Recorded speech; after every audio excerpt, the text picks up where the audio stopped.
Hello, welcome to Water Sign Philippines. So, reading po ito para sa mga Pisces. Let's start your reading.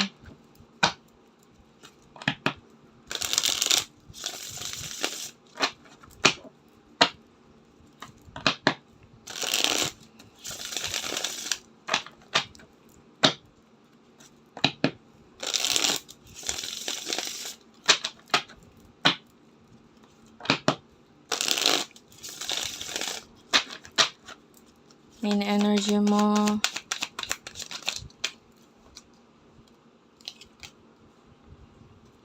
By the way, meron tayong personal reading, Jing Tarot Trader. I-search mo na lang siya sa Facebook. Friend ko yun, guys. Sa akin naman, ang available is astrological reading. So, doon na lang po kayo mag-inquire sa virgophilippines@gmail.com. Kunin ko na rin yung sa person mo. Bali yan sa person mo yung kaliwa. Yung main energy niya. King of Coins and the Nine of Coins. Nine of Cups.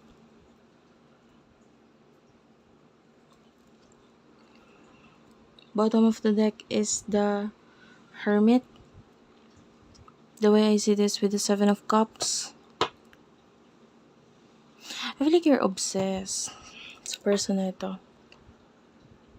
Na nasasaktan ka na to the point na nasasaktan ka na kasi nakaka-obsess siya eh. Diba? And with the Two of Wands, I feel like some of you meron kang mga plano ngayon pero medyo hindi mo may sa katuparan or hindi mo magawa because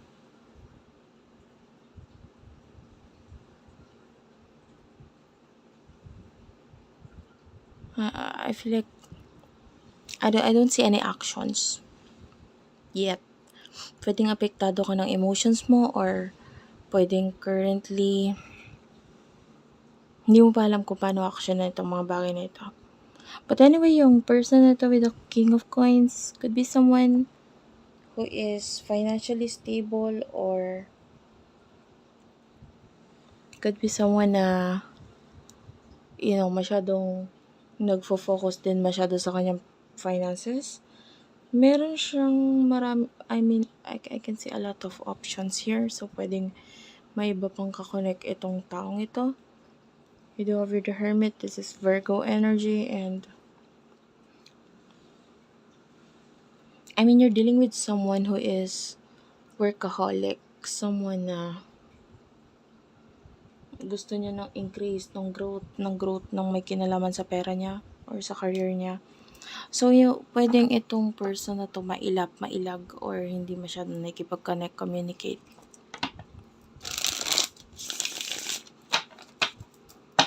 Anong emotions niyo sa isa't isa?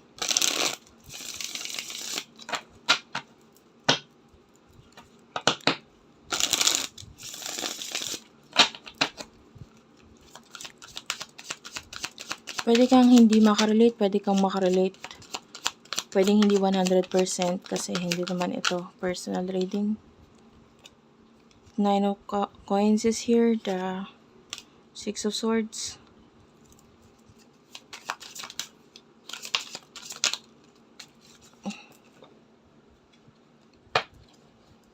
The Tower and the Lovers. So, I feel like this is an ex or a past person. Yung iba sa inyo naka-move on ka na. Or nagmo-move on ka na pala. And with the Three of Swords, parang wala ka kasing choice. Masakit kasi. Parang ganun. Pag hindi ka pa nag-move on, ano na lang mangyayari, di ba? Parang mahirap. And with the Nine of Coins, I feel like you're focusing, of course, sa pera. And with the Tower, maybe itong person na to with the Lovers, pwedeng ko naman yung ending na nangyayari sa inyo.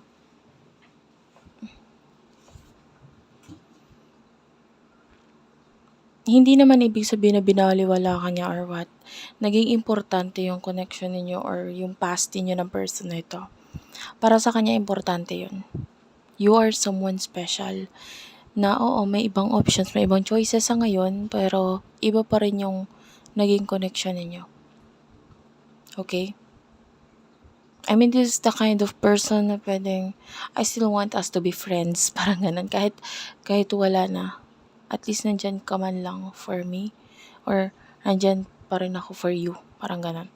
And,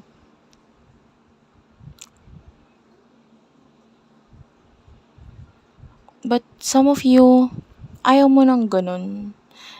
Kasi, baka masaktan lang ulit. Or, I mean, you're very kind of like masyadong malambot yung puso mo ba? And maybe gusto mo umiwas, lumayo, maka-move on as soon as possible, pero parang ang hirap mag-move on, ng tagal bago ka makarating do sa goal mo na maka-move on. You know what I mean? So, let's now move on to the near future reading for you. You do have your Death card, the 7 of Coins, and the Hangman. Okay, in the near future. So you do have here the 10 of Wands and the 5 of Wands and the 9 of Swords at the bottom of the deck, the 10 of Coins. Well, actually, there's a lot of 10. Dalawa. But the way I see this, with the Death card, you're already ending this paghihintay na ginagawa mo sa person na ito. You're moving on, pero honestly, you're moving on kasi dapat lang. Pero alam mo sa sarili mo na naghihintay ka pa. So in the near future, I can see you letting go. You're not going to wait anymore. And with the 7 of Coins, I feel like you will be more focused sa iyong money, lalo na yung iba sa inyo medyo nakakaramdam na unti-unti na nababawasan or hindi na nagiging okay yung finances, or may mga pagkukulang pagdating sa work or career or sa pagfo-focus regarding pera. So the 10 of Wands is yours, so I can see complete ending, and the Death card sa inyong dalawa. Kasi with the 5 of Wands, mahirap na rin masyado na rin challenging kung itutuloy pa. Masakit, mahirap, at saka kumbaga ito na yung parang tama na. Parang ganun. Parang ganung part sa inyong dalawa. Hindi lang sa'yo, sa kanya din. And, yeah, I can see both of you being happy though. No? Kasi kung ipipilit pa, mas masasaktan lang Pwedeng may mga pangyayari na mahirap nang ibalik, mga emosyon na mahirap nang kalimutan. Kumbaga yung mga naramdaman ninyong sakit sa isa't isa at naiparamdam ninyong sakit, parang hindi na siya ganun kadaling ayusin. Diba? And, yeah. 9 of Swords, ito yung isa pang 10, So it's like an ending for the both of you. Ending of love.